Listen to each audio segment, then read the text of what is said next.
So whatever day it was this week, I was scrolling through social media and I was on ESPN.com and I looked and I saw that the Ravens were trading for Maxx Crosby and the Raiders were going to be getting two first-round picks in 2026 and 2027. Now, mind you, before I even get into both of these, because we'll look at it from the Raiders' perspective and from the Ravens' perspective, I said on my show that I didn't think the Raiders should trade Maxx Crosby because if you're looking to bring in a fresh quarterback, a rookie quarterback, and presumably start him. Now, since they've gotten rid of Geno Smith, maybe they bring in a veteran to start the season, but if they start Fernando Mendoza, which I don't think should be the case, I think you need leadership on that team, and that's what Maxx Crosby is, and that's who he is, and that's what he does. He leads by example on the field. He's been one of the best defensive players the past 5 or 6 seasons since he's been in the league or what have you, and he's somebody that's a leader in the locker room, on the field. You haven't heard anything differently, and neither have I. So if you're the Vegas Raiders, and this situation has transpired the way it is, for those of you that don't know what happened, the Raiders, again, were trading Maxx Crosby to the Ravens for 2 first-round picks, but the physical that the Ravens conducted on Maxx Crosby, who had knee surgery last season and who's still trying to rehab to get ready for the start of the season, it blew up the deal. So the Ravens backed out. And like I said, I'll get to them in a little bit. But if you're the Vegas Raiders, first of all, you've got 2 first-rounders in Maxx Crosby. And what do I mean by that?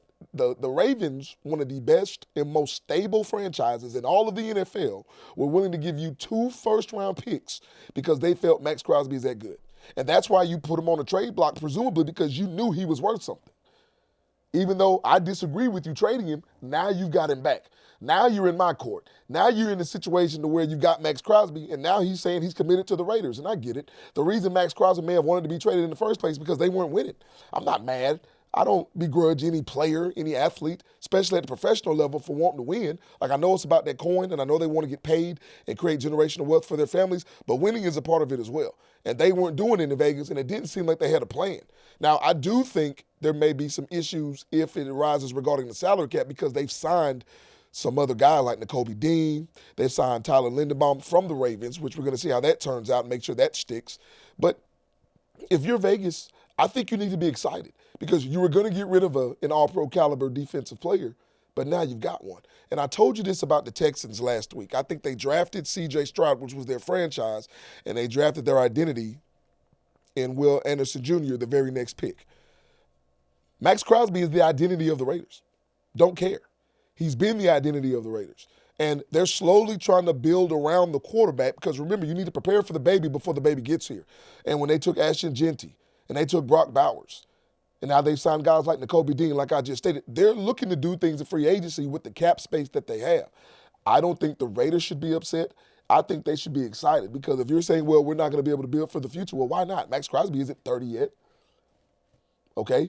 And you signed him to an extension, so he's under contract. And if something falls apart, now this is a year where he gets an opportunity to prove that his knee is great after the surgery, and you're going to know what you're going to get. So if you do decide to flip him next year, I just think you can't dismiss the powerful nature of having a leader and a strong alpha presence in the locker room that creates a will, that creates intestinal fortitude, that creates all these intangibles that people don't realize. So if you're the Raiders, you need to act like me, be excited that you haven't traded Maxx Crosby, even though you tried to.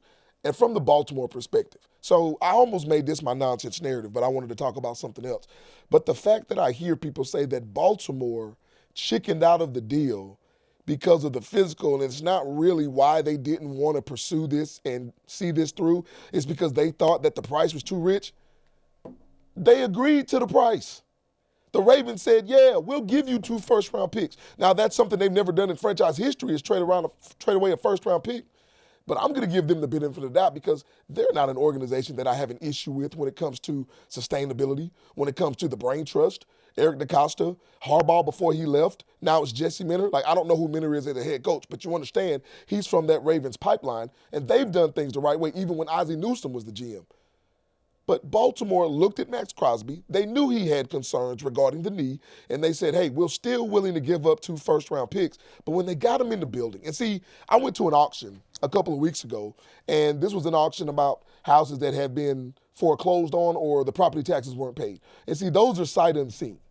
So people have to be very, very careful because there's a risk you're taking there because some of those houses could be burned up. Some of those houses can need electrical work. They can need an extensive amount of plumbing done. And I think that's what I equate this to. They got him in the building. They saw the house that they purchased for 2 first-round picks, and they said, you know what? The house isn't what we thought it was going to be, so we're going to back out of the deal. People back out of real estate deals all the time, and that's what the Baltimore Ravens did. So I'm not going to sit here and kill the Ravens for saying, well, yeah, they balked at this idea because people thought that they gave up too much.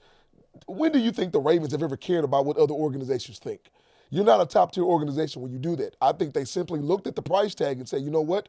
We're not mad about the trade. We're just not going to give up 2 first-round picks based on what we've seen. Now, will something transpire in the next coming weeks or what have you before the deadline ends? I have no idea. But for the Raiders, be excited that Maxx Crosby is still in the building. And for the Ravens, you didn't give away the 2 first-round picks because the injury was a concern to you. That's what you have team doctors for, and that's what the culmination of a team is for. I like it for both teams. Let's see what happens moving forward.